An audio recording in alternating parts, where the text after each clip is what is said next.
creepiest doorbell, camera clips that you must never click on the door again. Part 4, The Home Invasion. Sam had always felt safe in his home. It was a modest 2-story house on the edge of a quiet suburban neighborhood, the kind of place where everyone knew everyone else. He never thought he would have to worry about an intruder. After all, the community had always been peaceful, and crime was something that happened in faraway cities, not here. That night, however, everything changed. It was nearly 2 a.m. when the alert from the Ring doorbell camera buzzed on Sam's phone.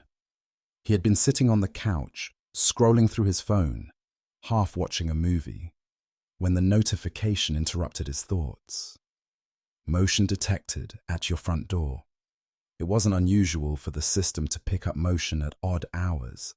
Neighborhood cats, raccoons, or the occasional delivery driver. Sam shrugged it off and went back to his movie. But something made him stop. A feeling, an unsettling sense that he couldn't shake.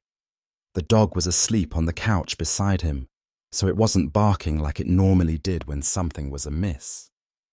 Sam took a deep breath and opened the Ring app, thinking it was probably nothing. What he saw froze him in place. A man stood at his front door, dressed in dark clothing, his face obscured by a hood and scarf. The figure wasn't moving much, just standing there, still as a statue, with its head turned slightly to the side, as if listening for something. Sam frowned, the hairs on the back of his neck prickling. The man didn't ring the doorbell, nor did he seem like someone who was lost. He was simply waiting, and that felt wrong. Sam's pulse quickened. He leaned closer to the phone, trying to get a better look. His finger hovered over the button to speak to the person through the camera, but something in his gut told him to wait. The man remained motionless, his back to the dim streetlight, his face hidden in shadow. Sam felt an odd pressure building in the pit of his stomach. Then, as if on cue, the figure turned and walked away. The movement was so sudden that it sent a shiver down Sam's spine. He exhaled, unsure of what to make of it. Was it a prank, a harmless passerby? But why hadn't he knocked or made any attempt to speak? Something didn't sit right. Sam tried to shake the feeling off and return to his movie, but it was no use. The image of the man standing at the door lingered in his mind, gnawing at him. He couldn't focus. The house suddenly felt too quiet, too still. A few minutes passed, and just as Sam began to settle back into the couch, the phone buzzed again. The notification was the same. Motion detected at your front door. Sam's heart skipped a beat. The figure had returned. He quickly opened the app. This time the man wasn't standing by the door. Instead, he was crouched near the porch steps, his face still hidden. Sam's throat went dry. Why was he back? Had he seen something inside the house that made him come back? Sam quickly checked the locks on all the doors and windows, just to be sure. Everything was secure. Still, the unease gnawed at him. He couldn't shake the feeling that something was about to happen. As Sam stared at the camera feed, the man stood up and moved toward the door again. But this time, there was something different. There were 2 more figures, both dressed in dark clothing, slowly emerging from the shadows at the edges of his front yard. It was almost like they had been waiting for something, waiting for the signal to approach. Sam's heart pounded in his chest. Was this a coordinated break-in? The sight of the 3 men standing near his porch made him feel exposed, vulnerable. In a blind panic, Sam grabbed his phone and spoke through the doorbell speaker, his voice unsteady. "Hey, can I help you?" he asked, trying to sound calm, but his words came out more frantic than he intended. The men didn't answer. They simply stood there, staring. Then without warning, the first man moved quickly. He reached out, rattling the door handle, testing it. Sam's breath caught in his throat. The door was locked, but the fact that they were trying to get in made his blood run cold.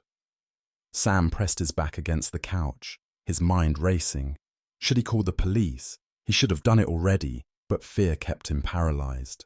Suddenly, the loud sound of a fist pounding against the door broke through the silence. The man was banging on it now, trying to break it down. Sam's heart lurched. There was no time to think. His mind went into overdrive. He grabbed his phone and dialed 911. "Please," he said urgently, "someone's trying to break into my house." He barely had time to hear the operator's reassuring voice before the banging continued, louder this time. Sam could feel the vibrations of each strike through the door. The men were relentless. They weren't stopping. The operator's voice broke through his panic. "Stay on the line with me, sir. The police are on their way. Are you in a safe location?" Sam's mind raced. He wasn't sure how much time they had. The house felt too quiet, too vulnerable. He checked the back door. It was locked, but it wouldn't stop them if they were determined. His only option was to barricade himself in the living room and wait for the police. But then, just as he was about to move, a noise came from the back of the house. A window.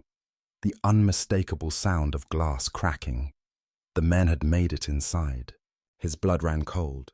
They had found a way in. In that moment, everything changed. The comfortable, predictable life Sam had once known was gone. His sanctuary had been breached. And now, he wasn't just a bystander to a burglary. He was part of something much darker. He knew, deep down, that whatever these men were after, they wouldn't stop until they had it. The pounding continued. The sound of it seemed to reverberate in his skull. Sam backed away, unsure of what was coming next. He had to move quickly. The door to the living room was already shaking under the force of the blows. The police were still minutes away, but Sam didn't know if he had that long. As the front door finally gave way to the force of their repeated assaults, Sam's phone buzzed again. This time, it wasn't a notification. It was a message from the app. "Motion detected in your living room." He froze. His eyes darted to the corner of the room, where the faintest shadow was moving in the dark. Sam wasn't sure how much longer he had before they found him, but one thing was certain: this was no ordinary break-in. As Sam frantically checked every lock, heart pounding and ears straining for any sound, he realized the nightmare wasn't over. It was only just beginning. The pounding on his door, the rattling of the windows, and the sound of glass cracking echoed through his mind. These men weren't after valuables. They were after something much more sinister. His home, once a sanctuary, had now become a battleground. And Sam had no idea how far these intruders would go. With the police on their way, the danger was far from over. Could Sam escape this nightmare? Or would the men get what they came for? Stay tuned for part 5. The Fake Knock, where the horror intensifies and Sam faces even darker twists. Subscribe now and make sure you don't miss the next heart-pounding chapter of this chilling story. You won't believe what happens next.